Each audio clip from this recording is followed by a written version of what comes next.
Hi everyone, ఈరోజు మనం discuss చేసుకునే topic to build A simple calculator using switch case అనమాట. మనం క్యాలిక్యులేటర్ బిల్డ్ చేయాలంటే రెండు ఇన్పుట్ నెంబర్స్, వాటి మధ్యన ఉన్న operations in the sense addition, subtraction, multiplication, division, modulus అనేది అవసరం అవుతాయి టు బిల్డ్ ఏ క్యాలిక్యులేటర్. ఇక్కడ ప్రోగ్రామ్ యూజింగ్ స్విచ్ కేస్ చూసినట్లయితే నమ్1 నమ్2 అనే రెండు నెంబర్లు మనకి ఇన్పుట్ కావాలి కాబట్టి డబల్తో నమ్1 నమ్2 అనేది డిక్లేర్ చేశాను. రిజల్ట్ని కూడా డిక్లేర్ చేశాను టు స్టోర్ ద రిజల్ట్ అనమాట. ఇనిషియల్గా దాన్ని 0కి అసైన్ చేసాం.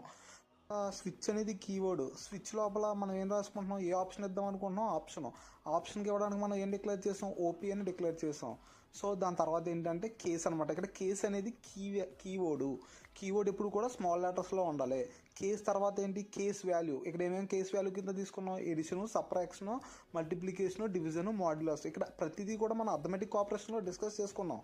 అయితే డివిజన్కి, మాడ్యులస్కి డినామినేటర్ అనేది 0 అవ్వకూడదు. కాబట్టి నమ్2 నాట్ ఈక్వల్ టు 0 అనే కండిషన్ ఇచ్చాం. చూడండి, ఇక్కడ మనం ఇన్పుట్ ఇచ్చినప్పుడు ఇక్కడ తీసుకున్న ఆప్షన్స్ కాకుండా వేరే ఆప్షన్ ఇచ్చామనుకోండి, మనకి డిఫాల్ట్ లో ఉన్న ఇన్వాలిడ్ వాల్యూ అని ప్రింట్ అవుతుంది అనమాట. All about building calculator using switch case అనమాట.